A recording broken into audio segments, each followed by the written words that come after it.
গভীর মনোযোগ। আমার যুবক ভাইয়েরা, আপনাদের কাছে আমার অনুরোধ থাকবে, আল্লাহ রাব্বুল আলামিন কোরআনে বলেছেন যারা মুর্দা যারা জিন্দা তারা এক হতে পারে না। আমাদেরকে কবরে চলে যেতে হবে, মাটির উপরে থাইকায় আমার আল্লাহকে চিনতে হবে। এই কথা কোন ঠিক কিনা কোন?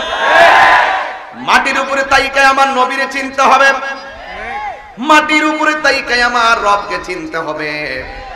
আল্লাহ রাব্বুল আলামিন বলতেছেন ইয়া আইয়ুহাল্লাযীনা আমানু আমিনু বিল্লাহি ওয়া রাসূলিহি ইয়া আইয়ুহাল্লাযীনা আমানু আমিনু বিল্লাহি ওয়া রাসূলিহি। আল্লাহ রাব্বুল আলামিন বলেন, হে ঈমানদারগণ, তোমরা ঈমান আনো আমি আল্লাহর উপরে এবং নবীর উপরে, আমার রাসূলের উপরে। আল্লাহ এবং তার রাসূলের উপরে যারা ঈমান আনবে এদের দুনিয়াও লাভ হবে, আখিরাতও লাভ হবে। আর যার অন্তরে আমার নবী থাকবে না তাদের দুনিয়াও বরবাদ হবে, আখিরাতও বরবাদ হয়ে যাবে। আল্লাহ মানা নবী মানা নয়, নবী মানলেই আমার আল্লাহ মানা হয়। Right right. আল্লাহকে খ্রিস্টানও জানে কি জানে না? ইহুদিরা জানে কি না? হিন্দুরা জানে কি না? জানার পরও তারা বেঈমান একটা মাত্র কারণে, তাদের অন্তরের ভিতরে আমার নবী নাই। আর যারা ঈমানদার হবে, প্রকৃতপক্ষে যারা ঈমানদার হবে তারা আল্লাহকেও মানবে, রাসূলুল্লাহকেও মানবে, এবং আমার নবীর উপরে যত আসমানি কিতাব, নবীর উপরে যে আসমানি কিতাব কোরআন নাজিল হয়েছে এই কোরআনটাকে তারা মানবে। একটা জের জবর পেশ অস্বীকার করবে না। আজকে সমাজের ভিতরে বহুত মানুষ আছে যাদের মুখের মধ্যে কোরআন আছে, অন্তরের মধ্যে কোরআন নাই। কথা কোন ঠিক কিনা? মুখের মধ্যে নবী নবী আছে, অন্তরের মধ্যে নবীর মহব্বত নাই। যার অন্তরে নবীর মহব্বত নাই তার ঈমান নাই। আলা লা ঈমান লিমান লা মুহাব্বাত লাহু। যার অন্তরে নবীর মহব্বত নাই তার ঈমান নাই। এই জন্য আমার নবী, আপনার নবী রহমাতুল লিল আলামিন বলে দিয়েছেন, আমাকে যখন আমার আল্লাহর দিদারে নিয়েছেন, যাওয়ার সময় আমার আল্লাহ আমাকে অনেক আযাব দেখাইছেন, অনেক গজব দেখাইছেন। এত কঠিন কঠিন আযাব আমার দেখাইছে রে আমার মাহমুদপুরের বাবা। আমি দেখলাম সব চাইতে কঠিন আযাব হলো কবরের আযাব। কিসের আযাব? আমার নবী, আপনার নবী বলেন কবর হলো আখিরাতের প্রথম মঞ্জিল। এই কবরটা যার ভালো হয়ে যাবে আখিরাতটা তার ভালো হয়ে যাবে। এই কবরে যে দরা খায়া যাবে আখিরাতেও সে দরা খায়া যাবে। এই জন্য আমার নবী, আপনার নবী বলেন জীবন্ত বকরির গাই থেকে চামড়া তুললে বকরি যেমন কষ্ট হয়, এর চাইতে বেশি কষ্ট হয় আজরাইলে যখন তোমার সামনে আইসা দাঁড়ায়া যাইব। আরে রুহুটারে বের করলে তো কষ্ট আছে, কিন্তু আমার নবী বলেন সব চাইতে বড় কষ্ট হলো সাকরাতুল মাউতের কষ্ট। সাকরাতুল মাউত কি আমরা জানি না? যখন আজরাইল আপনার ঘরের দরজার মধ্যে দাঁড়ায়া যাবে, যখন আজরাইল ঘরের দরজায় দাঁড়ায়া যাইব, ওই মুহূর্তে রুহু নেওয়ার আগে একটা জ্বালা শুরু হইব, জ্বালা জ্বালা। এই জ্বালার মধ্যে আপনার রগগুলো টাস টাস করে ছিঁড়া যাবে, হাড্ডিগুলো টাস টাস করে খুলে যাবে, গায়ের তাজা তাজা রক্ত পানি পানি হয়ে যাবে, আর চোখ দুইটা উল্টাইয়া দিবে। খবরদার, ওই দিন পাশে মা বসে থাকলে কাজ হবে না। আজকে সমাজের মধ্যে বাহাদুরি করো, মনে হয় যেন কিয়ামত পর্যন্ত হায়াতের লিজ লই আইছো। আরে তোমার চিন্তা তুমি করো, আমার চিন্তা আমি করি। হিসাব হবে কবরে আর হাসরে। কথা বলেন ঠিক কিনা? আমার মরণের কতদিন বাকি আমি জানিলাম না গো আল্লাহ, কতদিন বাকি আমার মরণের, কতদিন বাকি আমি জানিলাম না গো আল্লাহ মরণে কত দিন বাকি। আর আজরাইলা শিয়া যখন হস্তে দিবা ধরি, আজরাইলা শিয়া যখন হস্তে দিবা ধরি, তখন আমার মনা ভাই করবা লুকালুকি আমি জানিলাম না গো আল্লাহ। সবাই স্টেজে যারা সবাই বলেন আমার মরণের কতদিন বাকি আমি জানিলাম না গো আল্লাহ, মরণের কতদিন বাকি। আর 40 দিনের আগে ভাইরে মৌতের নিশানি, 40 দিনের আগে ভাইরে মৌতের নিশানি, জমদূতে কাইরানি চোখে দিয়া আন্দি আমি জানিলাম না গো আল্লাহ, দিন বাকি আমার মরণের জানিলাম না গো আল্লাহ বাকি। আর হায়াত হইল হাতে বাইরে, মত হইল পায়ে, হায়াত হইল বাইরে, মত হইল পায়ে, যেই জায়গা যার মরণ লেখা সেই জায়গা সে মর আমি জানিলাম না গো বলো, যেই জায়গা যার গাছে মরে আমি জানিলাম না গো আল্লাহ, মরণের কত দিন বাকি আমার মরণের কত দিন বাকি আমি জানিলাম না গো আল্লাহ, মরণের কত দিন বাকি আমার মরণের কত দিন বাকি জানিলাম না গো আল্লাহ, মরণের কত দিন বাকি। একটা জবান বন্ধ রাখবেন না হায়াতের মালিককে। এ আপনি কি বাসায় মরণটা বুঝাইতাম আমার বুঝে আসে না। অনেক মানুষ আছে ঘুমের ঘরে মরে যায়, অনেক মানুষ আছে দোকানে হঠাৎ করে চলাইয়া পইরা মারা যায়, অনেক মানুষ আছে একটু বুকে ব্যথা হইছে হঠাৎ করে মারা যায়। জবানটা খুলে কোন হায়াতের মালিককে। আমার নবী আপনার নবী বলে যখন আপনার সামনে আজরাইল আসবে, আয়েশা যখন মাহমুদপুরে দরজার মধ্যে দাঁড়াইব, ওই মুহূর্তে আপনি আজরাইলকে দেখবেন। আপনার পাশে যারা আছে তারা আজরাইলকে দেখবে না, আপনার মা দেখবে না, ভাই দেখবে না, দেখবে শুধুমাত্র যার রূহটা কবজ করা হবে। আমার নবী আপনার নবী বলে গো যখন আজরাইল সামনে দাঁড়াইয়া যাবে তখন শরীরের মধ্যে একটা তুফান শুরু হয়ে যাবে, তুফান। আপনার গায়ের মধ্যে যে রগ আছে রগগুলা ছিঁড়ে যাবে, সেলাইন কোষ দিলে সেলাইন জায়গা নিবে না, বারবার সেলাইন ফিরে আসবে। ও আপুরে আপনার হাড্ডিগুলা এমন ভাবে চৌচির হয়ে যাবে কোন দুনিয়ার এক্সরে মেশিনে হাড্ডি ভাঙা ধরতে পারবে না। আমার আল্লাহর ধরা কিন্তু নরম না, আমার আল্লাহর ধরা অনেক শক্ত। ইন্নাহু হুয়া ইউবদিউ ওয়া ইউঈদ।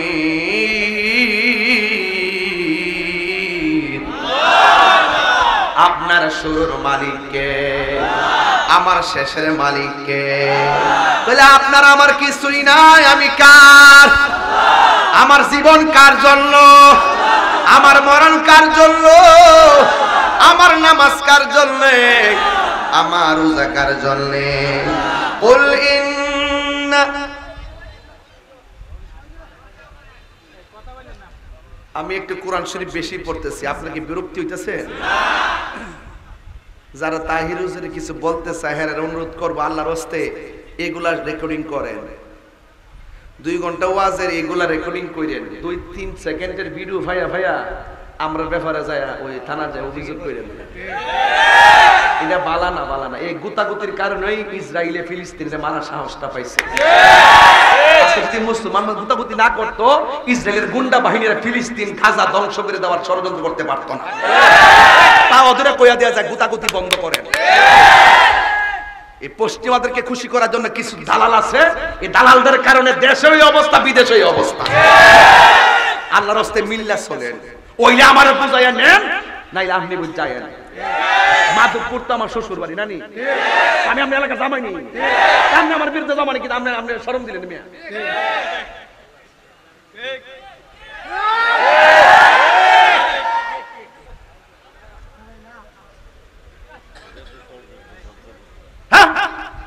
আজকে যদি মিল্লা দিলে ওইলে আবার বুঝাই আপনার দলে নেন, নাইলে আপনি বুঝাইয়া নেন। মিল্লা জিল্লা লন ফিলিস্তিন চাই। আমি তো মাহফিলে বইছি নাকি? আর কথা শুনেন, আমি তো মাহফিলে বইছি। আমি নিজে আমার পকেট থেকে যতটা তৌফিক আছে আমি খাবার পাঠাইছি এবং আমার খাবার পৌঁছে গেছে আলহামদুলিল্লাহ। রিস্ক নিয়ে আমি আমি আমি আমি টাকা তো আমার তো নগদ না, আমার তো টাকা পয়সা কম, যুদ্রা সূত্র পাঠাইছি। আপনারা যুদ্রা সূত্র ফাড়ান, যদি দেহা না থাকে মাহমুদপুরে বইয়া তাহাজ্জুদ নামাজের টাইমে আল্লাহর কাছে দোয়া করেন, এই চোখের পানি ইসরায়েলের গুন্ডা বাহিনীর ক্ষেপণাস্ত্র হয়ে যাবে। কথা বলেন আর আমি এসে গুতা দিতে তাকবীর, আল্লাহু আকবার, নারায়ে রিসালাত, ইয়া রাসূলুল্লাহ, কুরআন সুন্নাহর আলু করে করে গালো, মিলাদ কামের আলু করে করে গালো, বলি আল্লাহ যেখানে আমরা কি সেখানে, বিশ্বের মুসলিম মুফতি গাজীউদ্দিন তাহিরি সাহেব জিন্দাবাদ জিন্দাবাদ, পক্ষ থেকে শুভেচ্ছা। আমার কথা কি কষ্ট পাইছে? এই মুসলমান আপনি ঘুমান কিভাবে? আরে কিভাবে আপনি ঘুমান? রমজানে সেহরি খাইছেন, ইফতার করছেন, আমার ফিলিস্তিনি মুসলমানরা সেহরি খাইতে পারে নাই, ইফতার করতে পারে নাই, গায়ের রক্ত নিয়ে তারা তারাবির নামাজ পড়েছে। এই মুহূর্তে পৃথিবীর সবচাইতে বড় গুরুস্থানে পরিণত হয়েছে, কবরস্থানে পরিণত হয়েছে ফিলিস্তিনের গাজা। মাটির সঙ্গে মিশাই দিছে, পাখির মতো বোমা বর্ষণ করতেছে। কথা বলেন ঠিক না বেঠিক? ওরা পুরো মানচিত্র থেকে ফিলিস্তিনকে মুছে ফেলার জন্য ষড়যন্ত্রে লিপ্ত হয়ে মানুষকে পাখির মতো গুলি করে হত্যা করছে, শহীদ করছে। ছোট ছোট বাচ্চারা বলতেছে, হে বিশ্ববাসী, তোমাদের কাছে আর বিচার দিব না, তোমরা হলে ঘুমন্ত এক ডুবা শয়তান, তোমরা যদি এক হুঙ্কার দিয়ে দাঁড়াতে আজকে ফিলিস্তিনের এই অবস্থা হতো না।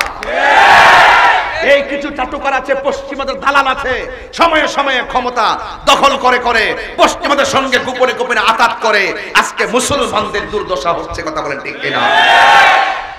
ওয়ালা তাহিনু ওয়ালা তাহজানু ওয়া আনতুম আ'লাউনা ইন কুনতুম মুমিনিন। নিরাশ হয়ো না, হতাশ হয়ো না। আজকে যে ফিলিস্তিন দেখতেছো ধ্বংসস্তূপে পরিণত হচ্ছে, আজকে যে ফিলিস্তিন দেখতেছো মানুষ পাখির মতো ফিলিস্তিনকে গুলি করে হত্যা করছে, মনে রেখো তাদের এই শাহাদাতের রক্তের কণিকা জানান দিচ্ছে একদিন সেই ফিলিস্তিনেই বিজয়ের পতাকা উড়বে। হাত তুলে বলেন আল্লাহ। মুসলিম বিশ্ব জাগো জাগো, শোনো ফিলিস্তিনিদের চিৎকার। কষ্ট হবে আপনাদের, নাইলে আমার ওয়াজ সার্থক হবে আজকে যদি প্রতিবাদ না করি। হাত তোলেন, হাত তোলেন। মুসলিম বিশ্ব জাগো জাগো, শোনো ফিলিস্তিনিদের চিৎকার। সময় এসেছে গড়ে দাঁড়াবার প্রাণের দাবি আল আকসা। সময় এসেছে গড়ে দাঁড়াবার প্রাণের দাবি আল আকসা। মুসলিম বিশ্ব জাগো জাগো, শোনো ফিলিস্তিনিদের চিৎকার। মুসলিম বিশ্ব জাগো জাগো, শোনো ফিলিস্তিনিদের চিৎকার। সময় এসেছে গড়ে দাঁড়াবার প্রাণের দাবি আল আকসা। ঠিক কিনা? আকসাই আমাদের চেতনা, আকসা কেড়ে নিতে দিব না। ঠিক কিনা? আকসাই আমাদের চেতনা, আকসা কেড়ে নিতে দিব না। দাও জুড়ে দাও ইমানি হুঙ্কার, প্রাণের দাবি আল আকসা, ঠিক না? মুসলিম বিশ্ব জাগো জাগো, শুনো ফিলিস্তিনিদের চিৎকার, সময় এসেছে গড়ে দাঁড়াবার, প্রাণের দাবি আল আকসা, ঠিক কিনা? আর কত ঘুমিয়ে থাকবে তুমি, জ্বলছে পুড়ছে ফিলিস্তিনিদের জন্মভূমি, ঠিক কিনা? আর কত ঘুমিয়ে থাকবে তুমি, জ্বলছে পুড়ছে ফিলিস্তিনিদের জন্মভূমি। বদলা নিব এবার জালিমের দুর্গ করে চারখার, নারায়ে তাকবীর, নারায়ে রিসালাত। বিশ্ব মুসলিম ঐক্য করো, ফিলিস্তিন রক্ষা করো। বিশ্ব মুসলিম ঐক্য করো, বিশ্ব মুসলিম ঐক্য করো, বিশ্ব মুসলিম ঐক্য করো।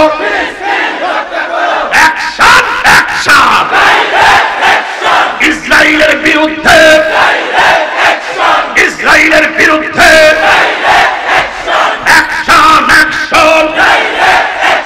তুমি কে আমি কে, তুমি কে আমি কে, নীরব না বিপ্লব, নীরব না বিপ্লব।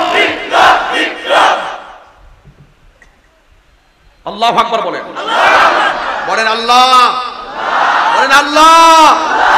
ফিলিস্তিনের মুসলমানদেরকে হেফাজত করো। আর জোরে কেন আমিন কর না কেন? দোয়া করতে পারবেন তো ইনশাআল্লাহ?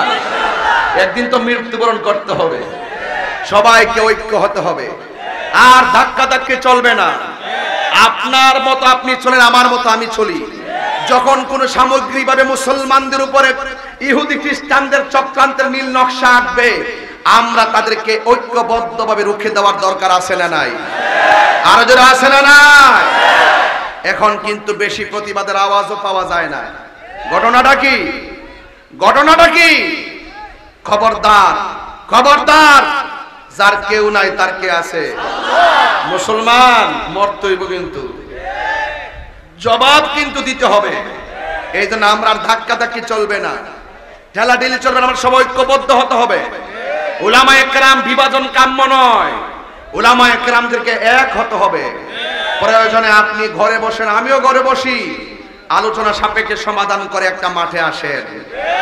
যদি কেউ থাকেন মাদুপুর দায়িত্ব নেন, আমি দায়িত্ব নিয়ে বলছি, আমিও দায়িত্ব নিয়ে বলছি, বসুন, আমরা বসে সমাধান করে মাধবপুর স্টেডিয়ামে ঐক্যবদ্ধভাবে প্রোগ্রাম দেব। কিন্তু ঠেলাঠেলি করবেন, দিন শেষে আজকে ফিলিস্তিন, কালকে বাংলাদেশ। আপনি জানেননি পার্শ্ববর্তী দেশ কি ভারত না? ভারত কি করছে জানেন? গতকাল ওয়াকফ বিল যে ছিল, ওয়াকফকৃত যত জায়গা ছিল, মসজিদ মাদ্রাসা মাজার সমস্ত, এই ওয়াকফর যে আইন ছিল এটা বাতিল করে দিছে। এটা কি করছে? বাতিল করছে। 2 দিন পরে দেখবেন ওই মাদ্রাসা দখল করবে, বলবে যে এটার কোনো রাষ্ট্রীয় ডকুমেন্টস নাই।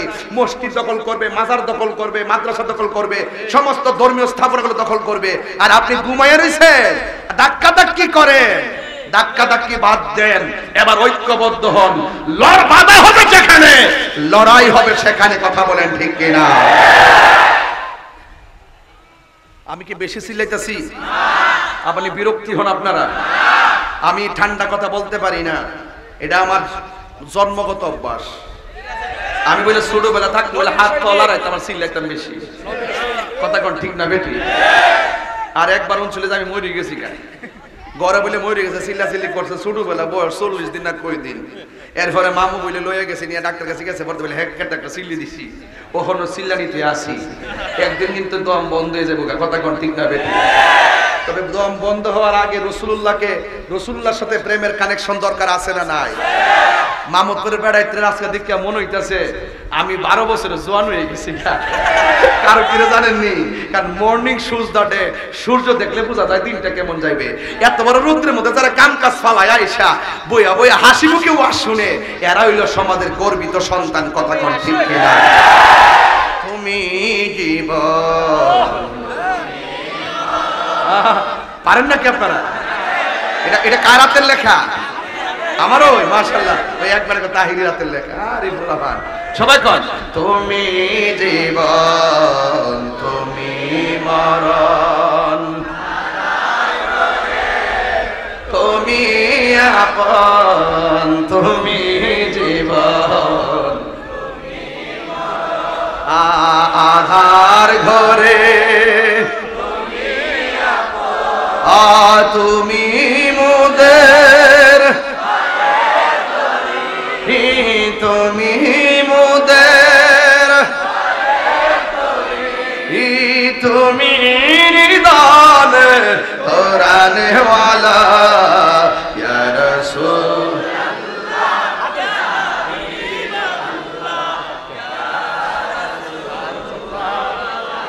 বিল্লাহ ইয়া রাসূলুল্লাহ, তুমি মোদের আশার আলো, তাই তো তোমায় ও তুমি মোদের আশার আলো, তাই তো তোমায় আর হৃদয় নামে ফুলদানিতে, হৃদয় গেতে রেখেছি প্রেমের মালা ইয়া রাসূলুল্লাহ ইয়া রাসূলুল্লাহ বিল্লাহ ইয়া রাসূলুল্লাহ। একটা জবান বন্ধ রাখবেন না। আমি বলছিলাম হায়াতের মালিককে, কবরবাসীর জন্য আজকে চোখের পানি ফালাইয়া দোয়ার দরকার আছে না নাই? আমার নবী আপনার নবী রাহমাতুল লিল আলামিন বলেন, জীবন্ত বকরি গায়ে থেকে চামড়া তুললে যেমন কষ্ট হয়, এর চাইতে বেশি কষ্ট হবে রুহটা বের করার সময়। হাড্ডিগুলা খুলে যাবে, তার শরীরের রক্তগুলো পানি পানি হয়ে যাবে। আজরাইলে ঘরের দরজার মধ্যে আসবে, আয়েশা বলবে আল্লাহ রাব্বুল আলামিনের পক্ষ থেকে এলান হয়ে গেছে, আপনার রুহটা এখন নেওয়া হবে। বেঈমানরা বলবে আমার এখন রুহ নিও না, আমার অনেক কাজ বাকি আছে। আল্লাহ বলবে ইন্নাকা লা তুখলিফুল মিয়াদ, নিশ্চয়ই আল্লাহ রাব্বুল আলামিন ওয়াদা ভঙ্গ করে না। ওই আজরাইল ডাক দিয়া বলবে আল্লাহ বলেছেন রুহ নেওয়ার জন্য রুহ নিয়ে যাব, কিছু করার নাই। কিন্তু ইমানদার যদি আপনি হবেন, ও যুবকের দল, আপনার ঘরের দরজায় আজরাইলে আসবে, আয়েশা আপনার সালাম দিব। ওই যে আজরাইলে সালাম দিলে এটাকে সৌভাগ্যের লক্ষণ না দুর্ভাগ্যের লক্ষণ? আজরাইলে সালাম দিয়া কইব ও আল্লাহর বান্দা, আপনি প্রস্তুত নি? আপনার রূহটা এখন নিয়ে যাবো। ইমানদারে মাহমুদপুরে শুয়া শুয়া কইব আজরাইল দেরি কইরো না রে আজরাইল, এই দুনিয়া আমার ভালো লাগে না। ইমানদাররা মনে করে দুনিয়াটা হলো জেলখানা, আখিরাতটা হলো বালাখানা। ইমানদার ডাক দিয়ে বললে ও আজরাইল তাড়াতাড়ি রূহটা লইয়া যাও, আমি আমার রবের সঙ্গে আর আমার জানের জান ইমানের ইমান আমার নবীর সঙ্গে দিদারের জন্য মনটা উতাল ফাতাল হইয়া রইছে। এবার আজরাইল তাকানে দিকে, এই যে একটা ফুটা ফুটাস দেখেন, ফরসিনি এক গ্লাস পানির মধ্যে পানি ঢাললে লাস্টের ফুটাটা যেমনে ঝরে এমন ভাবে ঠুস কইরা রুহটা চলে যায়। মায়ের স্তন থেকে দুধ পান করলে সন্তান যেমনে ঘুমায়া যায় টের পায় না, ইমানদার রুহটা এইভাবে বের হয়ে যাবে, যারা পরিমাণও টের পাবে না। আল্লাহু আকবার! এমন মরণ আমরা চাই কি চাই না? ওই রুহটা নেওয়ার আগে আল্লাহ বলবে ও ফেরেশতারা, জান্নাত থেকে একটা সাদা কাপড় আনো। এই যে একটা সাদা কাপড় নিয়ে আসবে, কয় হাতের মধ্যে একটা আতরের বোতল নিয়ে আসো। জান্নাতের একটা আতরের বোতল নিয়ে আসবে। আয়না ইমানদার ঘরের ভিতরে শোয়া থাকবে, তার চোখের পাওয়ারটা যতটুকু সামনে যায়, যদি দরজা পর্যন্ত যায় দরজায় ফেরেশতারা দাঁড়ায় থাকবে, যদি বাহিরে পর্যন্ত আসমান পর্যন্ত যায় সেই পর্যন্ত দাঁড়ায় থাকবে। আল্লাহ বলবে ও ফেরেশতা আজরাইলের রূহটারে সার্জারি করবে, আর তুমি সাদা কাপড়টা নিয়ে দাঁড়ায় থাকো, রূহটা বের করতে দেরি হবে, আসমানি কাফন দিয়া তার রূহটারে বাইন্ডিং করতে দেরি কইরো না। এই জান্নাতি কাপড়, এই কাফন দিয়া রূহটার বাইন্ডিং কইরা এমন ভাবে আজরাইলে নিয়ে ওই ফেরেশতা আসমানের দিকে নিয়ে উড়াল দিব। আর এই দিক দিয়ে মাহমুদপুরের মানিক মিয়ার রূহটা বের হওয়ার পর মাহমুদপুরের বাজার থেকে সাদা কাফন না তার বডিটারে বাইন্ডিং করব, বডিটারে বাইন্ডিং করব দুনিয়ার বান্দা, আর ইমানদারের রূহটারে বাইন্ডিং করবে স্বয়ং আমার আল্লাহ। ইয়া আইয়ুহান নাফসুল মুতমাইন্না ইরজিই ইলা রাব্বিকি রাদিয়াতাম মারদিয়া ফাদখুলি ফি ইবাদি ওয়াদখুলি জান্নাতি। এবার রূহটা নিয়ে উড়াল দিব। আর এই দিক দিয়ে মানিক মিয়ার লাশটার দেখবার লাগা দলে দলে মানুষ আইব। আর এই দিক দিয়ে মানিক মিয়া যদি মুমিন হয় রূহটারে সালাম দেওয়ার জন্য আসমানি ফেরেশতারা লাইন ধরে দাঁড়ায়া যাইব। ওই দিক দিয়ে ইমানদার রূহ দেখার জন্য লাইন ধরছে, আর এই দিক দিয়ে ইমানদার মানিক মিয়ার দেখবার লাগা লাইন ধরছে। আর মানুষ যায়া বাজার থেকে কাফন আনছে, আইনা সুন্দর করে কাফন কাটছে। ও বন্ধু আমরা এমন মুসলমান, যদি জিজ্ঞাসা করি কাফনটা কাটটা দেন আমরা পারি না, যদি বলি লাশটার গোসল করায় দেন আমরা পারি না। এ মুসলমান সবাই শিখা লাগবে, একটা মানুষ মারা গেলে 10 বারই খুঁজে একটা মুরব্বিরে ডাইক কানন লাগে, কাফনটা কাটবার লাগে। এক কথা কোন ঠিক কিনা কোন? এটা বড় আমাদের জন্য দুর্ভাগ্য। বন্ধুরে আমার ও মাহমুদপুরের বাবা, এবার লাশটার দাফন করার আগে গোসল দেওয়ার জন্য বড়ই পাতার গরম জলের ব্যবস্থা আছে না নাই? আপনার দাদা যদি কবরে যায় থাকে, দাদার সময় বড়ই পাতার গরম জল হয় কি হয় নাই? তাহলে ওই আনুষ্ঠানিকতা আপনারটা বাকি আছে না নাই? আপনার দাদা মারা যাওয়ার সময় মসজিদ থেকে খাট আনছে, অথচ আপনি বেঁচে আছেন, আপনার জন্য ওই আনুষ্ঠানিকতা রেডি আছে না নাই? তার মানে বোঝা গেল আমার দাদার আনুষ্ঠানিকতা যেটা হয়েছে আমারটাও সেটাই হবে। মারা যাওয়ার পরে মাইক দিয়ে এলান হবে, মারা যাওয়ার পরে বাজার থেকে কাফন কাপড় আসবে, মারা যাওয়ার পরে মসজিদের বারান্দার খাটটা পালকিটা আসবে। ও আমার মা গো, ও আমার মাহমুদপুরের আম্মা, আম্মা গো, ও মা, ও মা, তুমি মনে করতেছো তোমার স্বামীর বাড়িটা বুঝি আসল নায়র গো মা, তোমার আসল নায়রের বাড়ি হলো অন্ধকার কবর, ঠিক কিনা? ওই চতুর্দিক দিয়া কাপড় টানাইয়া লাশটার যখন ঢুকাইয়া দেয়, আমাদের দেশে মানুষ মারা গেলে গোসলখানা যায় নাই কয় ঘৃণা লাগে, ডর লাগে, পেটের মধ্যে চাপ দিয়া পায়খানাগুলা বের কইরা টিস্যু দিয়া মুচ্ছা দিবেন। একদিন আপনি মারা গেলেও আপনার পায়খানাগুলা মুছে দেওয়ার জন্য আরেকজন রেডি হয়ে যাবে। এ বন্ধু আতর লুবান দিয়ে সুন্দর করে আপনারে গোসলটা দেওয়াইয়া সাদা কাফনটা পরাইয়া, যেই কাপড়ের মধ্যে কোনো পকেট নাই, এর মানে হলো দুনিয়ার কিছুই নেওয়ার কোনো সুযোগ নাই। এই জামার মধ্যে কোনো সেলাই নাই, এই সেলাইটা তো কবরে পচে যাবে, কি দরকার সেলাই করার? সেলাইবিহীন কাপড়, পকেট ছাড়া কাপড় দিয়ে আপনারে জনম বিদায় দিয়া দিবে। বিদায় দিয়ে আপনারে সুন্দর করে সাজাইয়া চোখের মধ্যে সুরমা লাগাইয়া জন্মের মতন আপনাকে বিদায় দিয়ে দিবে। আহার আপনারে রুহানি ভাবে যেন ডাক দিয়া দিয়া বলবে, আমার তোরা মায়া কইরা বিদায় দে, মায়া কইরা বিদায় দে, মায়া কইরা বিদায় দে, সাজিয়ে গুজিয়ে দে মোরে সজনী তোরা,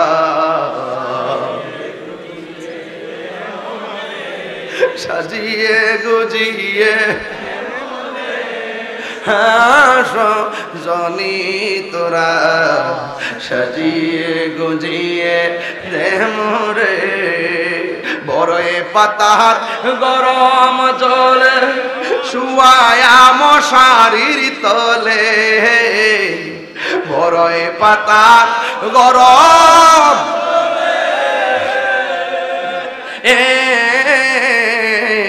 বড়ই পাতার গরম চলে শুয়ায়া মশারির তলে আতর গোলাপ সুরমা লাগাই দে সজনী তোরা সাজিয়ে গুজিয়ে দে মোরে সাজিয়ে গুজিয়ে দে মোরে সজনী তোরা সাজিয়ে গুজিয়ে দে মোরে এত রঙিন এত কাপড় কিরে ভাই এ আব্বা সাদা কাপড়টা দেখলে মায়া লাগে নিও এত রঙিন এত কাপড় কিছুই ভালো লাগে না মোর এত রঙিন এত কাপড় এত রঙিন এত কাপড় কিছুই ভালো লাগে না মোর সাদা কাফন আমায় পড়াই দে সজনী তোরা সাজিয়ে গুজিয়ে দে মোরে সাজিয়ে গুজিয়ে সজনী তোরা সাজিয়ে গুজিয়ে দে মোরে এই গজলের বইটা নিয়ে যাবেন আপনারা আম্মারে নিয়ে দিবেন 50 টাকা দিয়ে আমার এক মুরিদি নিয়ে আইছে একটু খেদমত করে আর কি আপনাদের খেদমতে একটু কন্যা কণ্ঠটা মিলাইয়া এ বাবা সাজিয়ে গুজিয়ে সজনী তোরা সাজিয়ে গুজিয়ে দে মোরে জুরি জুরি কি আল্লাহু আকবার বলা যাবে না ও আব্বা কষ্ট নিয়েন না যারা মরণের ঘাটে গেছে তারা জানে ঘাটটা কেমন কথা কি সঠিক কথা কি সঠিক যারা কবরে গেছে তারা জানে কবরটা কেমন এই জন্য আমি বলছি ওই রূহটারে নিয়ে প্রথম আকাশে যাই প্রথম আকাশে যাওয়ার পরে ফেরেশতারা ডাক দিয়ে কয় ও জান্নাতের ফেরেশতা তুমি যাওয়ার সময় এত গ্রান দেখি নাই হঠাৎ করে তোমার মাঝে কেন মেশকে হাম্বর গ্রান করতেছে কই তুমি জানো না এই কাপড়ের ভিতরে একটা এমক গ্রামের এমক ইমানদারের রূহ আছে ইমানদারের কথা যখন শুনবে আসমানের ফেরেশতারা ইমানদারের সালাম দিব প্রথম আকাশে যাওয়ার পর সালাম দ্বিতীয় আকাশে গেলেও সালাম তৃতীয় আকাশে গেলেও সালাম চতুর্থ আসমানে গেলেও সালাম পঞ্চম আসমানে গেলেও সালাম ষষ্ঠ আসমানে গেলেও সালাম সপ্তম আকাশে গেলেও সালাম আল্লাযী খলাকাকা সাবআ সামাওয়াতিন তিবাকা এই সাতটা আসমান কিন্তু একটার সাথে একটা লাগানো না একটা আসমান থেকে আরেকটা আসমানের দূরত্ব 500 বছরের রাস্তা ওই ফেরেশতাগুলো যখন সালাম দিব রে বাবা ওই মুহূর্তে এবার সপ্তম আসমানে যাওয়ার পরে আল্লাহ বলবেন ফেরেশতা রে আর সামনে যাইস না দাঁড়ায়া যা এই ইমানদারের রূহটা রাখার জন্য আমি আল্লাহ একটা বাড়ি বানাইছি আর জোরে কোন আল্লাহু আকবার আমি আল্লাহ একটা বাড়ি বানাইছি ওই কোরআনের মধ্যে খুলনা দেখেন ওই বাড়ির নাম হলো ইল্লিন ওই বাড়ির মধ্যে রাখবো আর মাহমুদপুরে মানিক মিয়ার বডিটার মধ্যে দুনিয়ার কাপড় ফেসাইয়া কাঠের মধ্যে শোয়াইয়া জানাজার ময়দানের মধ্যে নিয়ে যাবে ওই জানাজার ময়দানে নেওয়ার পর সবাই লাইন ধরে দাঁড়ায় দাঁড়ায় কি বলবে সম্মানিত মুসল্লিয়ানে কেরাম উপস্থিত মাইয়েত আমার ভাই লাগে দীর্ঘদিন আপনাদের সাথে চলাফেরা করছে যদি কোনো ভুল বিয়াদবি কইরা থাকে আল্লাহর রাস্তায় maaf কইরা দিবেন আর যদি কোনো ফাওনা দাওনা থাকেন আমরা আছি আমরা কাছে কইবেন ইনশাআল্লাহ দিয়া দিমু আপনাদের কাছে যদি কোনো উনি ফাওনা দাওনা থাকে আপনারা দয়া করে স্মরণ করে দিয়া দিবেন আর জানাজা যারা দূর দূরান্ত থেকে আইছেন এমক মিয়ার বাড়িতে আমরা সাইলা ডাইল ভাতের আয়োজন করছে সাইলা খায়া যায়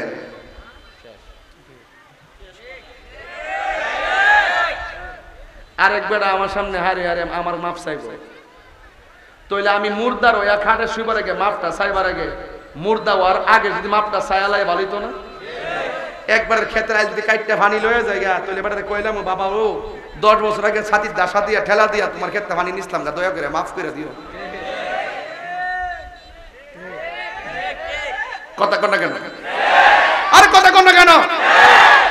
বাবা রে ওই এমুক গাছের বড়ি থেকে ডিল মারে বড়ি ডিল খাইছিলাম, আল্লাহর রাস্তায় বাবা মাফ করে দিস।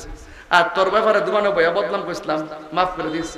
বাবারে তোর তুই আমার কাছে এতটা ফাইভে বাবা দিতাম পারছি না, তোর মনে নাই, আমারও মন নাই, হঠাৎ করে মনে হয়েছে বাবা আমরা মাফ করে দিস। কাউরে কষ্ট দিয়া মনে করি না যে আনে বাচ্চা যাবেন গা।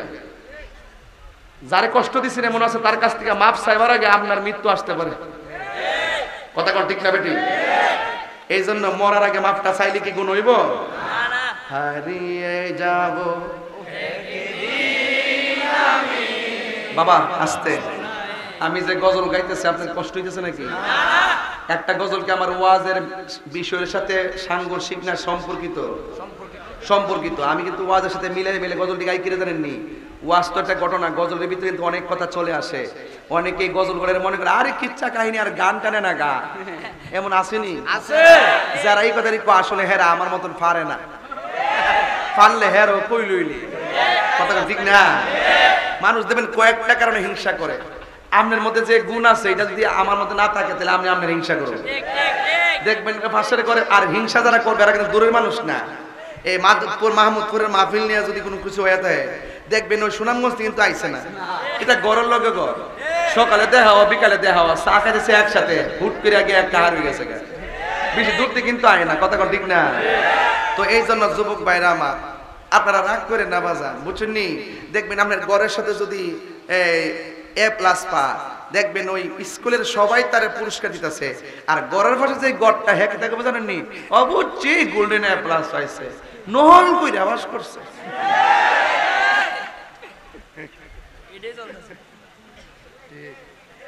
তাই কি তা জানে এর ওয়াজ জানে, গান গান আজানাজি করে। বেটা 22 বছর ধরে ওয়াজ করতেছি, 19 বছর প্রধান অতিথি, দেশ লড়তেছে কাঁপতেছে, আর তুই কোস তাহির কি তা জানে? তাহলে তুমি যদি মাঠে থাকো এখানে বসো, আমি নিচে বসে ওয়াজ শুনি তোমার।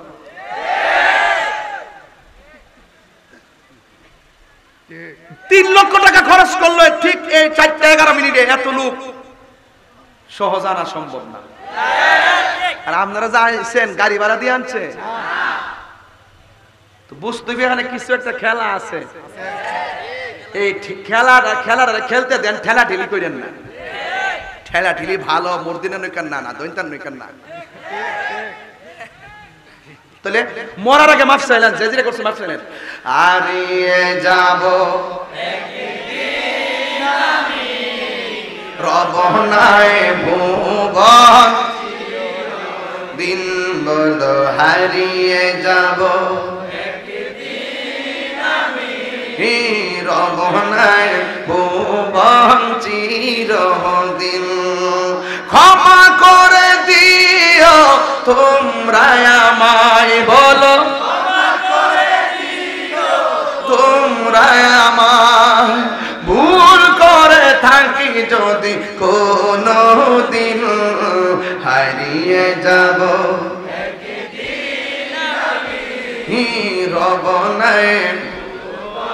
একটা বাপ মার চেহারা খেয়াল করে কোন পাশে বাগানে বা গোরস্থানে হয়তো দিবে হব, তোমরা আমায় যাবে ভুলে, রাখবে না জানি কোন খবর। পাশে বাগানে বা গোরস্থানে হয়তো দিবে মোরে কবর, তোমরা আমায় যাবে ভুলে, রাখবে না জানি কোন খবর। পড়বে কি মনে আমার কথা, ফেলবে কি অশ্র কোন দিন, বলুন হারিয়ে যাব রবনায় ভুবন চিরদিন, বলো হারিয়ে যাব হারব নাই ভুবন চিরদিন। লাইনে লাইনে দাঁড়াইবনি। জানাজার মাঠে গেলে দেখবেন মানুষের কত ব্যস্ত। আরে মিয়া 4টার সময় কইছে নি মিয়া 4:03 বাজে। তাই কথা না বলে যে লোকটার বাপ মারা গেছে হ্যাঁ বুঝে এই কথাটা কত কষ্টের। ছেলে তো মনে করছে বাপরে সারা জীবন আকলে ধরে রাখি, আর তুমি ভাবতেছো দোকানের মধ্যে আড্ডা মারতা। এই কাজগুলো কইরেন না। আপনার এই তাড়াহুড়ার কারণে অনেক লোকের জানাজা ছুটে যায়। অস্থির হয়েন না। দেখবেন জানাজার মাঠে গেলে তার সময়ের দাম কত। ওয়াক্তের 5 ওয়াক্ত নামাজে গেলে দেখবেন তার দাম কত, সময়ের দাম। আর বাজারে যায় যে বাফাতে লোকে আড্ডা মারে ঘন্টার পর ঘন্টা, গরির কাটার ফাইল ছানা কথা কোন ঠিক না। বরং আজানটা দিলে বিরক্তি মনে। আমরা তো সে কিছু মুরব্বী আছে দেখবেন সারা বছর এরি খেতে গরুর ঘাস কাটে। কি ঘাস কাটে? আসর আজানটা যখন দেখ কোমর থেকে গামছাটা খুললা বিছায়া গড়ের পানি দিয়া উজু কইরা আসরের নামাজটা লাইলের মধ্যে হয়ে যায়। সারা জীবন দেখছি একদম কাইল্লা, গরমে রোদ্রে কাইল্লা। লোকটা যখন মারা যায় তখন তার চেহারাটা নূরে জলজল করে। কিছু কিছু মুরব্বি দেখবেন যখন মসজিদে আজান হয় আসসালাতু খায়রুম মিনান নাওমটা কইলই আস্তে আস্তে করে উইটা ফুসকুনি তলাত যায়া উজুটা কইরা শীতের দিন কামছাড়া সইয়া একটা শাল দিব, পুরান শাল দিয়ে যে মুরব্বিতে শাল দিয়া লুঙ্গিটা হমান করে বিনতো না একটু উপরটা থাকে উসানাসা কইরা গায়া এমনি দিরা করতে বাইরে জায়গা চাষি জিগা আজান হালি দিছে আর আধা ঘন্টা পরে না জামা তুই তো ওহন যে কিতা করবেন পরে মুরব্বি কথা কইও না হুইতা তাহলে কিতা লাভ হইব, মসজিদে বইয়া থাকলে লাভ আছে। আল্লাহর হাবিব বলেন হাসরের মাঠে 7 প্রকার মানুষকে আল্লাহ আরশে আজিমের নিচে ছায়া দিব। এর মধ্যে এক প্রকার হলো যেই মানুষটার মন মসজিদে পড়ে থাকে। আর আপনি মসজিদে এখন 1 মিনিট আগে মুয়াজ্জিন দেখুন মুয়াজ্জিন এতিকা দেলাই না কেউ নাই পিছনে আবার কিতা করেন ওই বইটুকা যাইয়া যখন আশহাদু আল্লা ইলাহা ইল্লাল্লাহ ওয়া আশহাদু আন্না মুহাম্মাদার রাসূলুল্লাহ অর্ধেক পড়ার পরে আপনি একটা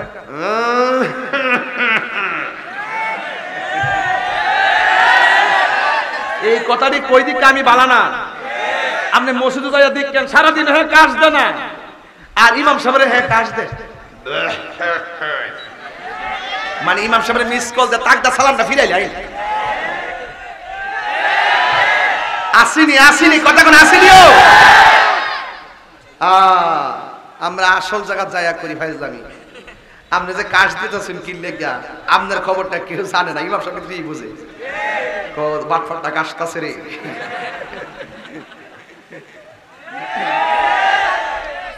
নামাজকে বলো না কাজ আছে, কাজকে বলো আমার নামাজ আছে।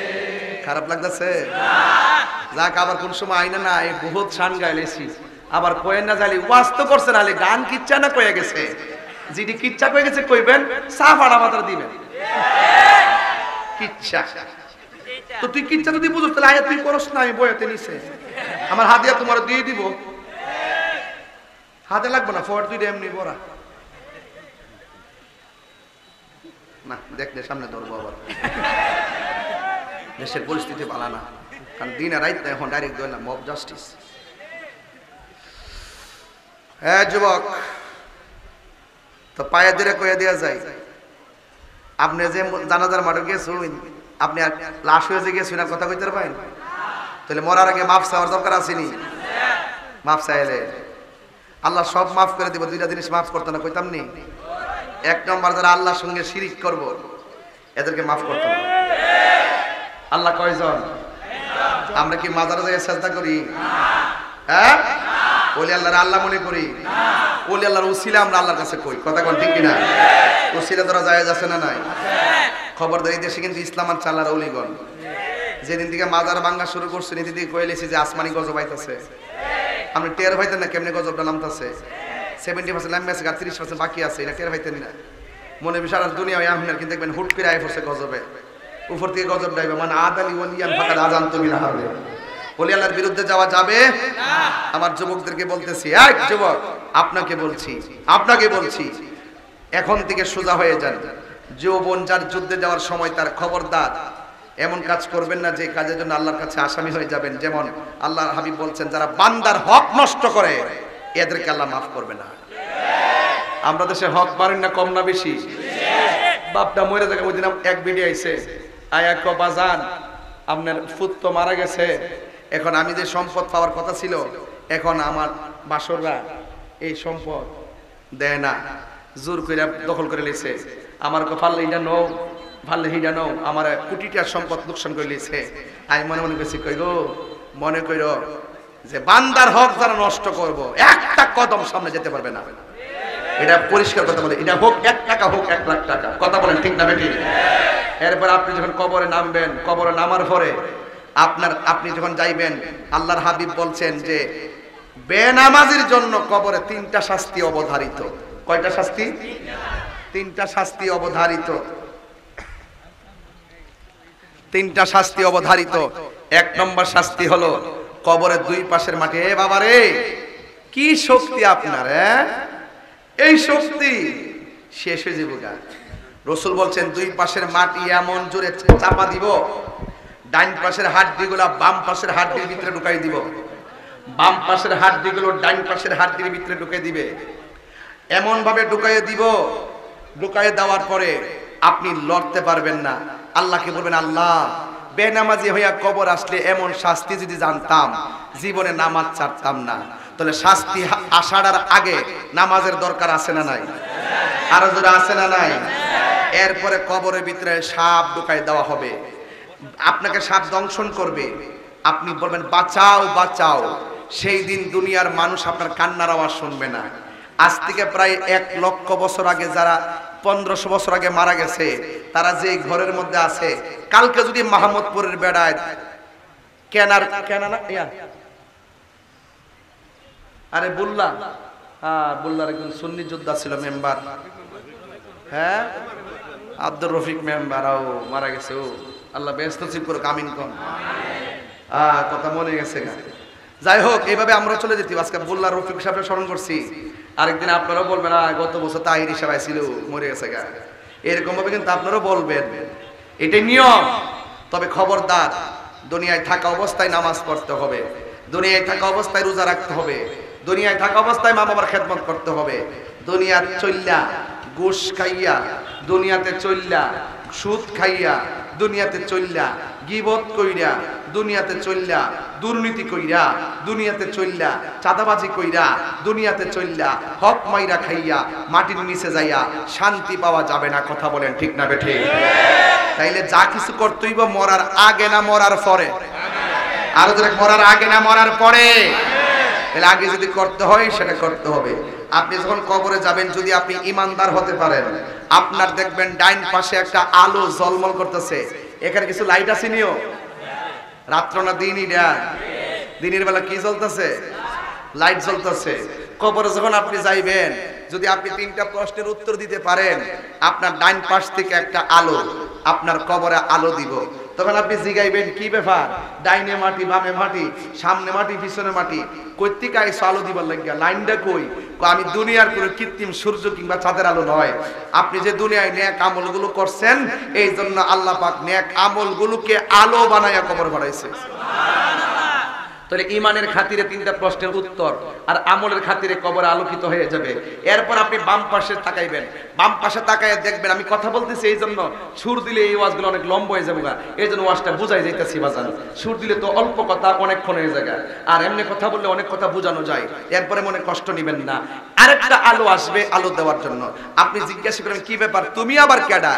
আমার চিনো না, আমি হইলাম তোমার দুনিয়ার কোরআন তেলাওয়াত। ওই যে কোরআন শরীফ পড়ছিলা, এই কোরআনটারে আলো বানায়া তোমার কবরের মধ্যে পাঠাইছে।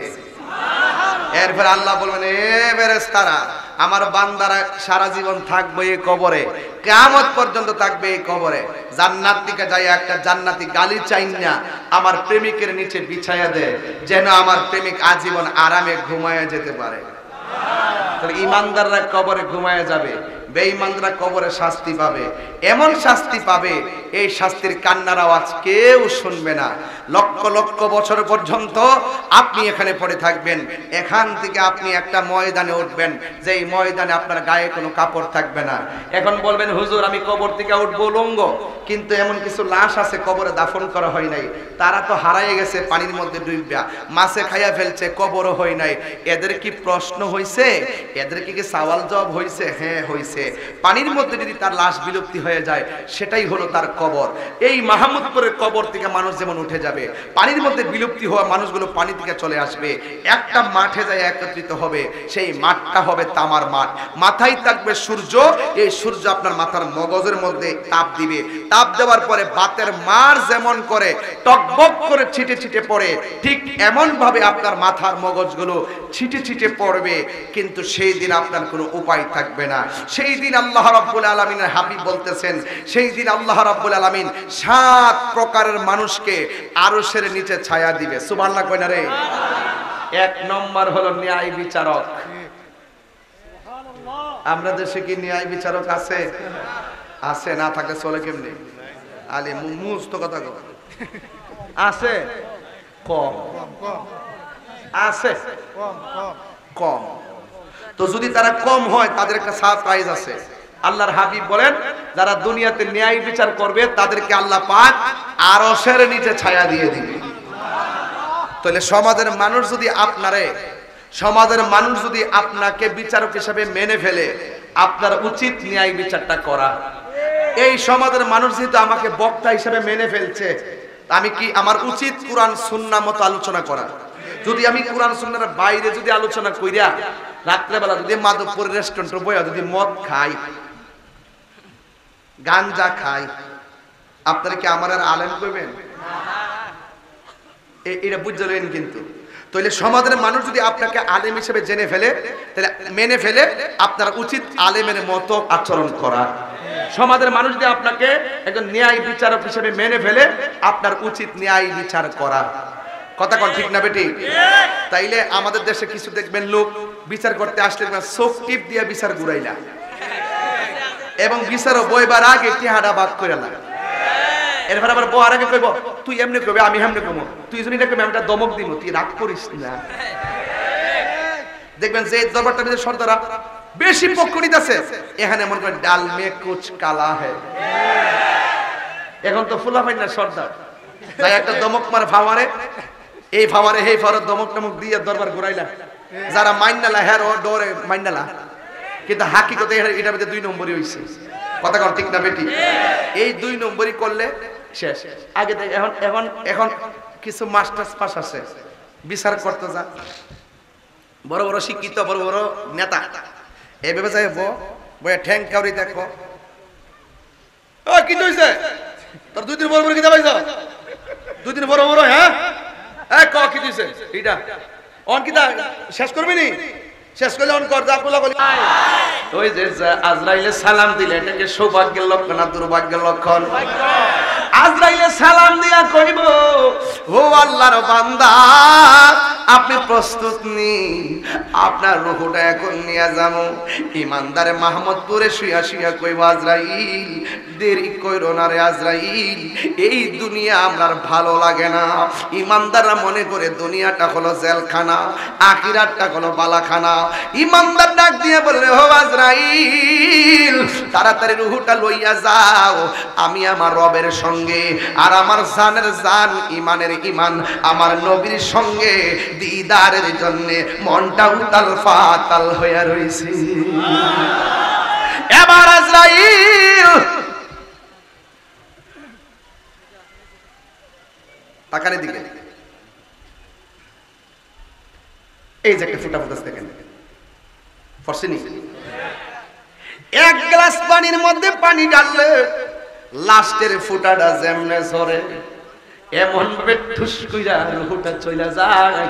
মায়ের স্তন থেকে দুধ পান করলে সন্তান যেমনে ঘুমায়া যায় টের পায় না, ইমানদার রুহটা এইভাবে বের হয়ে যাবে যারা পরিমাণও টের পাবে না। আল্লাহু আকবার! এমন মরণ আমরা চাই কি চাই না? ওই রুহটা নেওয়ার আগে আল্লাহ বলবে, ও ফেরেশতারা, জান্নাত থেকে একটা সাদা কাপড় আনো। এই যে একটা সাদা কাপড় নিয়ে আসবে, কয় হাতের মধ্যে একটা আতরের বোতল নিয়ে আসো। জান্নাতের একটা আতরের বোতল নিয়ে আসবে। আয়না ইমানদার ঘরের ভিতরে শোয়া থাকবে, তার চোখের পাওয়ারটা যতটুকু সামনে যায়, যদি দরজা পর্যন্ত যায় দরজায় ফেরেশতারা দাঁড়ায় থাকবে, যদি বাহিরে পর্যন্ত আসমান পর্যন্ত যায় সেই পর্যন্ত দাঁড়ায় থাকবে। আল্লাহ বলবে, ও ফেরেশতা, আজরাইলের রূহটারে সার্জারি করবে, আর তুমি সাদা কাপড়টা নিয়ে দাঁড়ায় থাকো। রূহটা বের করতে দেরি হবে, আসমানি কাফন দিয়া তার রূহটারে বাইন্ডিং করতে দেরি কইরো না। এই জান্নাতি কাপড়, এই কাফন দিয়া রূহটারে বাইন্ডিং কইরা এমন ভাবে আজরাইল নিয়ে ওই ফেরেশতা আসমানের দিকে নিয়ে উড়াল দিব। আর এই দিক দিয়ে মাহমুদপুরের মানিক মিয়ার রূহটা বের হওয়ার পর মাহমুদপুরের বাজার থেকে সাদা কাফন না তার বডিটারে বাইন্ডিং করব, বডিটারে বাইন্ডিং করব দুনিয়ার বান্দা, আর ইমানদারের রূহটারে বাইন্ডিং করবে স্বয়ং আমার আল্লাহ। ইয়া আইয়ুহান নাফসুল মুতমাইন্না ইরজিই ইলা রাব্বিকি রাদিয়াতাম মারদিয়া ফাদখুলি ফি ইবাদি ওয়াদখুলি জান্নাতি। এবার রূহটা নিয়ে উড়াল দিব। আর এই দিক দিয়ে মানিক মিয়ার লাশটার দেখবার লাগা দলে দলে মানুষ আইব। আর এই দিক দিয়ে মানিক মিয়া যদি মুমিন হয়, রূহটারে সালাম দেওয়ার জন্য আসমানি ফেরেশতারা লাইন ধরে দাঁড়ায়া যাইব। ওই দিক দিয়ে ইমানদার রূহ দেখার জন্য লাইন ধরছে, আর এই দিক দিয়ে ইমানদার মানিক মিয়ারে দেখবার লাগা লাইন ধরছে। আর মানুষ যায় বাজার থেকে কাফন আনছে, আইনা সুন্দর করে কাফন কাটছে। ও বন্ধু, আমরা এমন মুসলমান, যদি জিজ্ঞাসা করি কাফনটা কাটটা দেন আমরা পারি না, যদি বলি লাশটারে গোসল করায় দেন আমরা পারি না। এ মুসলমান, সবাই শিখা লাগবে, একটা মানুষ মারা গেলে 10 বারই খুঁজে একটা মুরব্বিরে ডাইকা আনন লাগে, কাফনটা কাটবার লাগে। এক কথা কোন ঠিক কিনা কোন? এটা বড় আমাদের জন্য দুর্ভাগ্য। বন্ধুরে আমার, ও মাহমুদপুরের বাবা, এবার লাশটারে দাফন করার আগে গোসল দেওয়ার জন্য বড়ই পাতার গরম জলের ব্যবস্থা আছে না নাই? আপনার দাদা যদি কবরে যায় থাকে, দাদার সময় বড়ই পাতার গরম জল হয় কি হয় নাই? তাহলে ওই আনুষ্ঠানিকতা আপনারটা বাকি আছে না নাই? আপনার দাদা মারা যাওয়ার সময় মসজিদ থেকে খাট আনছে, অথচ আপনি বেঁচে আছেন, আপনার জন্য ওই আনুষ্ঠানিকতা রেডি আছে না নাই? তার মানে বোঝা গেল আমার দাদার আনুষ্ঠানিকতা যেটা হয়েছে আমারটাও সেটাই হবে। মারা যাওয়ার পরে মাইক দিয়ে এলান হবে, মারা যাওয়ার পরে বাজার দিকে কাফন কাপড় আসবে, মারা যাওয়ার পরে মসজিদের বারান্দার খাটটা পালকিটা আসবে। ও আমার মা গো, ও আমার মাহমুদপুরের আম্মা, আম্মা গো, ও মা, ও মা, তুমি মনে করতেছো তোমার স্বামীর বাড়িটা বুঝি আসল নায়র গো মা? তোমার আসল নায়রের বাড়ি হলো অন্ধকার কবর, ঠিক কিনা? ওই চতুর্দিক দিয়া কাপড় টানাইয়া লাশটার যখন ঢুকাইয়া দেয়, আমাদের দেশে মানুষ মারা গেলে গোসলখানা যায় নাই, কয় ঘৃণা লাগে, ডর লাগে। পেটের মধ্যে চাপ দিয়া পায়খানাগুলা বের কইরা টিস্যু দিয়া মুচ্ছা দিবেন। একদিন আপনি মারা গেলেও আপনার পায়খানাগুলা মুছে দেওয়ার জন্য আরেকজন রেডি হয়ে যাবে। এ বন্ধু, আতর লুবান দিয়ে সুন্দর করে আপনারে গোসলটা দেওয়াইয়া সাদা কাফনটা পরাইয়া, যেই কাপড়ের মধ্যে কোনো পকেট নাই, এর মানে হলো দুনিয়ার কিছুই নেওয়ার কোনো সুযোগ নাই। এই জামার মধ্যে কোনো সেলাই নাই, এই সেলাইটা তো কবরে পচে যাবে, কি দরকার সেলাই করার? সেলাইবিহীন কাপড়, পকেট ছাড়া কাপড় দিয়ে আপনারে জনম বিদায় দিয়া দিবে। বিদায় দিয়ে আপনারে সুন্দর করে সাজাইয়া চোখের মধ্যে সুরমা লাগাইয়া জন্মের মতন আপনাকে বিদায় দিয়ে দিবে। আর আপনারে রুহানি ভাবে যেন ডাক দিয়া দিয়া বলবে, আমারে তোরা মায়া কইরা বিদায় দে, মায়া কইরা বিদায় দে, মায়া কইরা বিদায় দে, সাজিয়ে গুজিয়ে দে মোরে সজনী তোরা।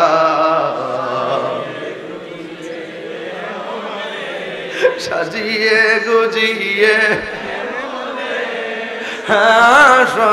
জনি তোরা সাজিয়ে গুজিয়ে দে মোরে বড়ই পাতার গরম জলে শুয়ায়া মশারির তলে বড়ই পাতার গরম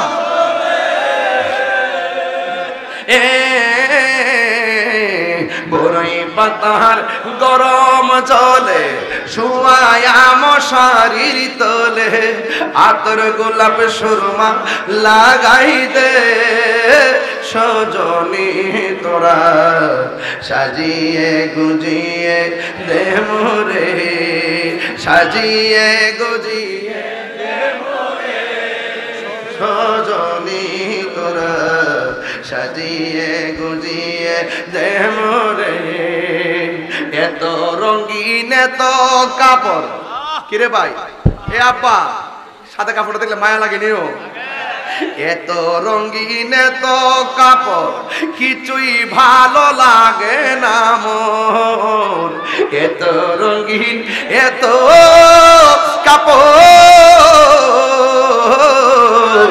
এত রঙিন এত কাপড় কিছুই ভালো লাগে না মোর সাদা কাফন আমায় পড়াই দে সজনী তোরা সাজিয়ে গুজিয়ে দে মোরে সাজিয়ে গুজিয়ে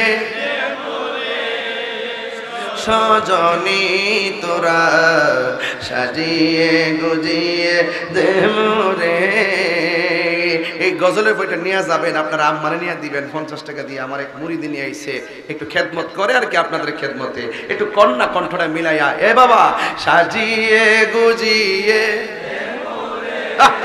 সজনী তোরা সাজিয়ে গুজিয়ে দে মোরে জুরি জুরি কি আল্লাহু আকবার বলা যাবে না ও আব্বা কষ্ট নিয়েন না যারা মরণের ঘাটে গেছে তারা জানে ঘাটটা কেমন কথা কি সঠিক কথা কি সঠিক যারা কবরে গেছে তারা জানে কবরটা কেমন এই জন্য আমি বলছি ওই রূহটারে নিয়ে প্রথম আকাশে যাই প্রথম আকাশে যাওয়ার পরে ফেরেশতারা ডাক দিয়ে কয় ও জান্নাতের ফেরেশতা তুমি যাওয়ার সময় তো গ্রান দেখি নাই হঠাৎ করে তোমার মাঝে কেন মেশকে হাম্বর গ্রান করতেছে কই তুমি জানো না এই কাপড়ের ভিতরে একটা এমক গ্রামের এমক ইমানদারের রূহ আছে ইমানদারের কথা যখন শুনবে আসমানের ফেরেশতারা ইমানদারের সালাম দিব প্রথম আকাশে যাওয়ার পর সালাম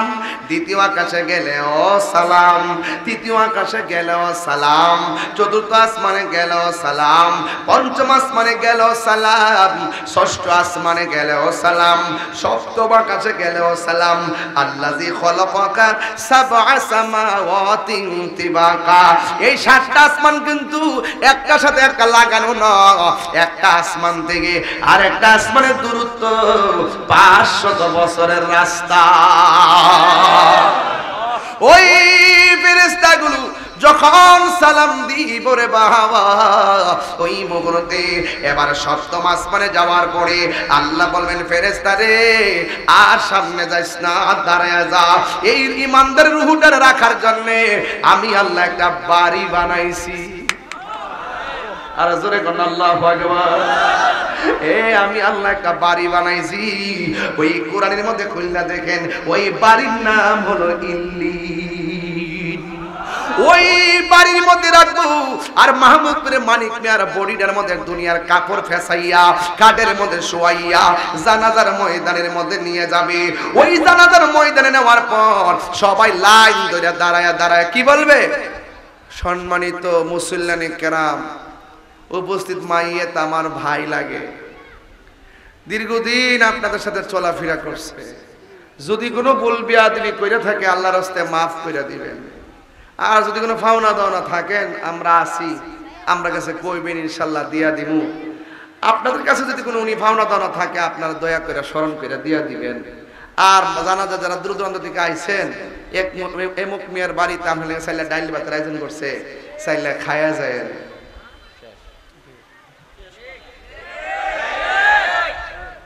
আরেক বেড়া আমার সামনে হারে হারে আমার মাপ চাইব, তইলে আমি মুর্দার ওয়া খাটে শুইবার আগে মাপটা চাইবার আগে মুর্দা হওয়ার আগে যদি মাপটা চাইলাই ভালো হইতো না?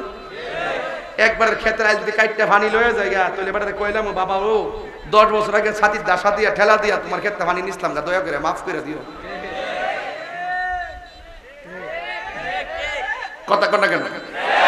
আরে কথা কন না কেন? বাবা রে ওই এমুক গাছের বড়ি থেকে ডিল মারে বড়ি ডিল খাইছিলাম, আল্লাহর রাস্তায় বাবা মাফ করে দিস। আর তোর ব্যাপারে দোকানে বইয়া বদনাম কইছিলাম, মাফ করে দিস। বাবারে তোর তুই আমার কাছে এতটা ফাইভে বাবা দিতাম পারছি না, তোর মনে নাই? আমারও মন নাই, হঠাৎ করে মনে হয়েছে বাবা আমরা মাফ করে দিস। কাউরে কষ্ট দিয়া মনে করি না যে আনে বাচ্চা যাবেন গা। যারে কষ্ট দিছেন এমন আছে তার কাছ থেকে মাফ চাইবার আগে আপনার মৃত্যু আসতে পারে। কথা কোন ঠিক না বেটি?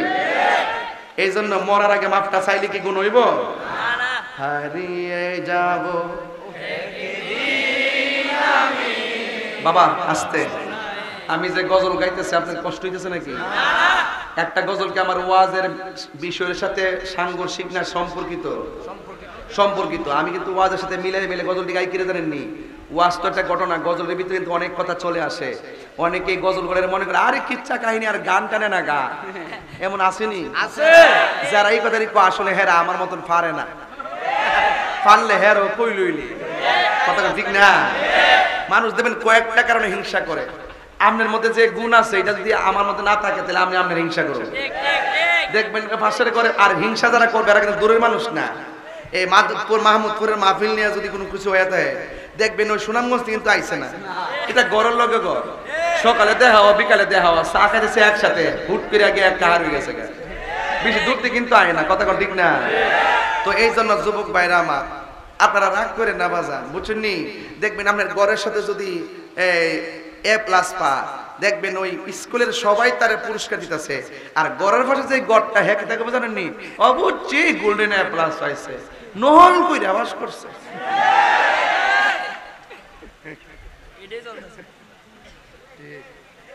তাই কি তা জানে এর ওয়াজ জানে, গান গান আজারাজি করে। বেটা 22 বছর ধরে ওয়াজ করতেছি, 19 বছর প্রধান অতিথি, দেশ লড়তেছে কাঁপতেছে, আর তুই কোস তাই কি তা জানে? তাহলে তুমি যদি মাঠে থাকো এখানে বসো, আমি নিচে বসে ওয়াজ শুনি তোমার।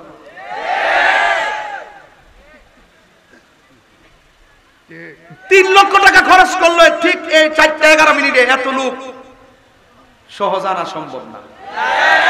আর আপনারা যাইছেন গাড়ি ভাড়া দিয়ে আনছে, তো বুঝতে হবে এখানে কিছু একটা খেলা আছে। এই খেলাটা খেলতে দেন, ঠেলা ঠেলি করেন না। ঠেলা ঠেলি ভালো মর্দিনা নইকান না, দৈন্তান নইকান না। তাহলে মরার আগে মাফ চাইলেন, যে যেটা করছে মাফ চাইলেন। হারিয়ে যাব রবনায় ভুবন, দিন বলো হারিয়ে যাব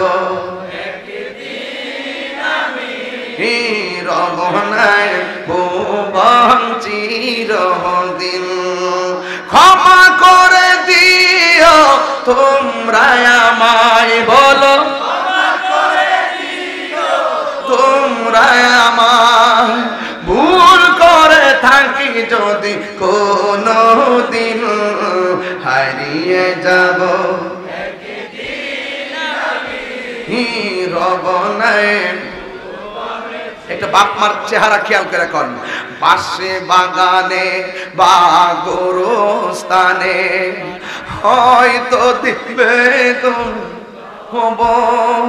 তোমরা আমায় যাবে ভুলে, রাখবে না জানি কোন খবর। পাশে বাগানে বা গোরস্থানে হয়তো দিবে মোরে কবর, তোমরা আমায় যাবে ভুলে, রাখবে না জানি কোন খবর।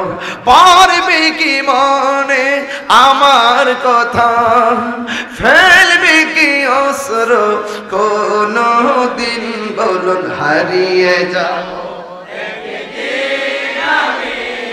রব নাই ভুবন চিরদিন বলো হারিয়ে যাব রব নাই ভুবন চিরদিন। লাইনে লাইনে দাঁড়াই বলি, জানাজার মাঠে গেলে দেখবেন মানুষের কত ব্যস্ত। ওরে মিয়া 4টার সময় কইছে নি মিয়া 4:03 বাজে তাই কথা না বলে যে লোকটার বাপ মারা গেছে হ্যাঁ বুঝে এই কথাটা কত কষ্টের।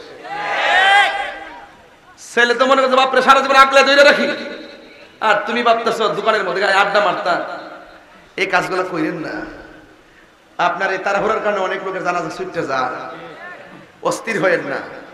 দেখবেন জানাজার মাঠে গেলে তার সময়ের দাম কত, ওয়াক্তের 5 ওয়াক্ত নামাজে গেলে দেখবেন তার দাম কত, সময়ের দাম। আর বাজারে যায় যে বাফাতে লোকে আড্ডা মারে ঘন্টার পর ঘন্টা, গরির কাটার ভাইলো ছানা, কথা কোন ঠিক না? বরং আজানটা দিলে বিরক্তি মনে।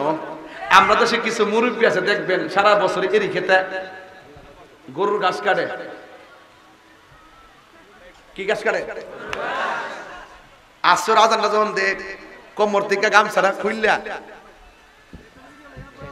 বিছায়া গড়ের পানি দিয়া উজু কইরা আসরের নামাজটা লাইলের মধ্যে হয়ে যায়। সারা জীবন দেখছি বেটা একদম কাইল্লা, গরমে রোদ্রে কাইল্লা। লোকটা যখন মারা যায় তখন তার চেহারাটা নূরে জলজল করে।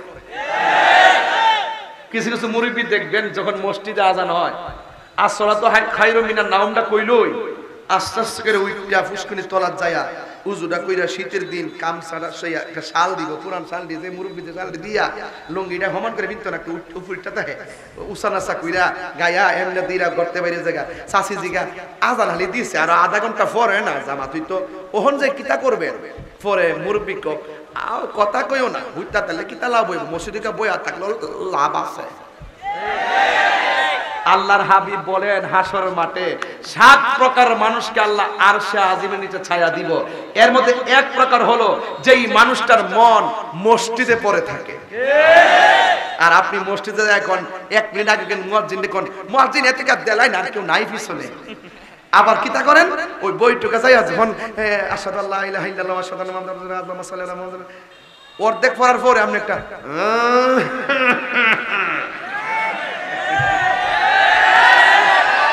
এই কথাটি কই দিকে আমি বালা না। আপনি মসজিদে যাইয়া দেখেন সারাদিন হ্যাঁ কাজ দেয় না, আর ইমাম সাহেবের হ্যাঁ কাজ দেয়। মানে ইমাম সাহেবের মিস কল দে তাকদা সালামটা ফিরাইলাই আসিনি কথা কোন আসিনিও। আমরা আসল জায়গা যাইয়া করি ফাইজলামি। আপনি যে কাজ দিতেছেন কি লেগা আপনার খবরটা কেউ জানে না, ইমাম সাহেব কি বুঝে বাটফাটটা কাশতাছে রে।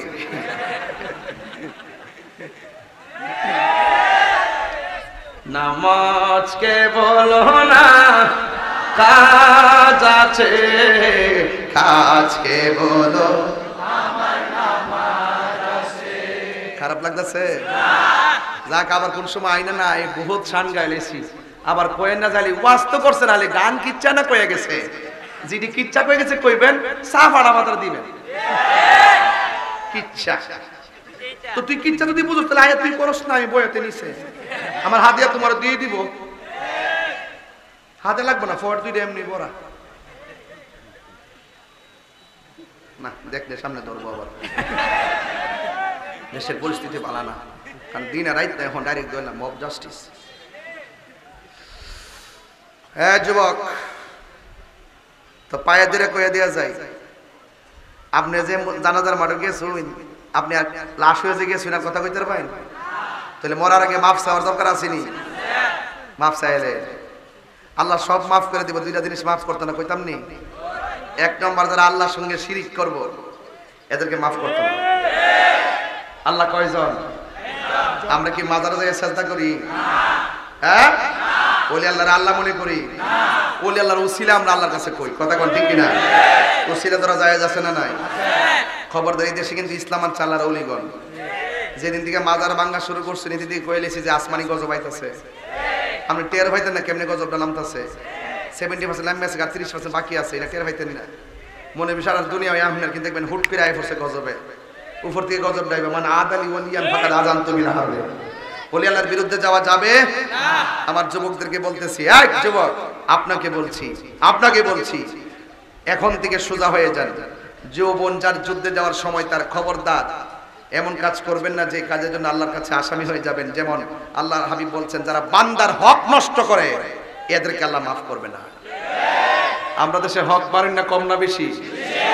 বাপটা মরে থাকে, ওই দিন এক ভিডিও আইছে, আয়া ক বাজান আপনার ফুত তো মারা গেছে, এখন আমি যে সম্পদ পাওয়ার কথা ছিল, এখন আমার বাসররা এই সম্পদ দেয় না, জোর করে দখল করে লিছে।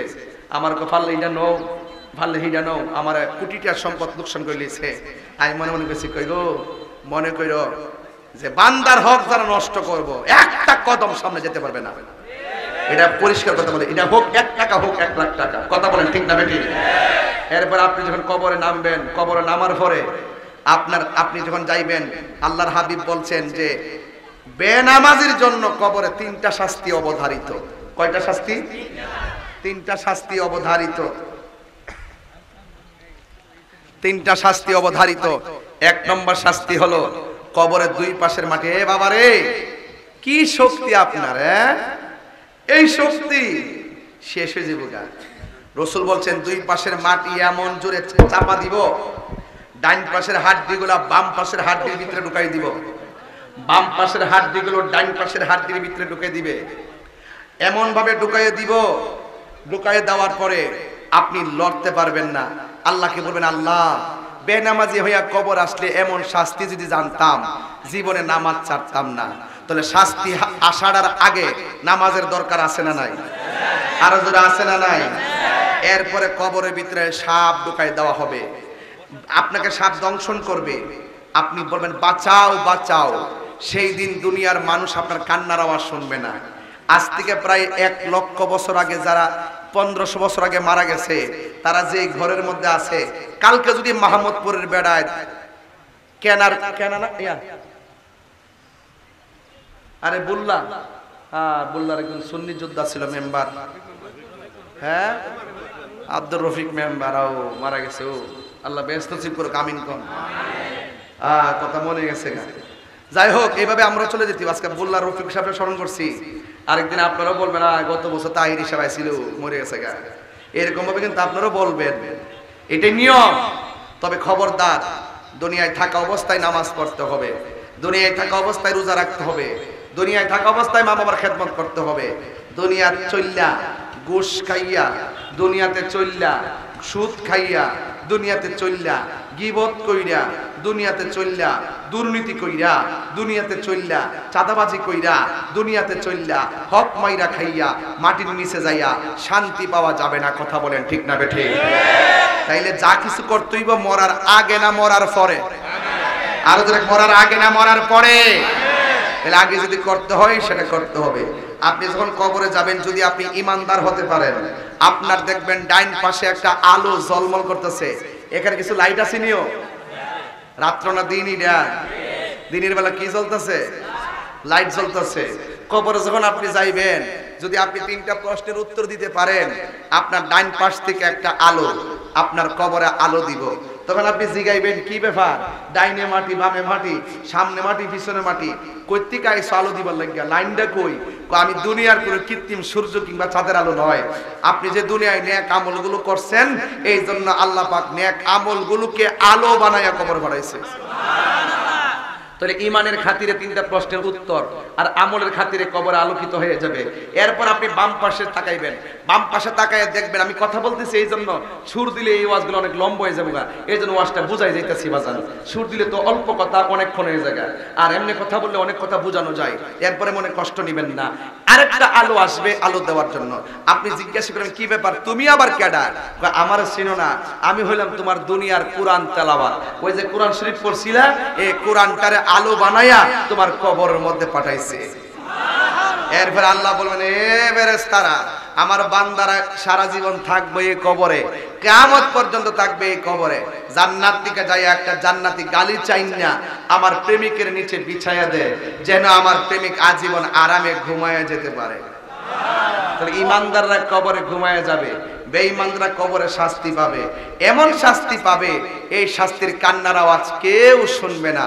লক্ষ লক্ষ বছর পর্যন্ত আপনি এখানে পড়ে থাকবেন।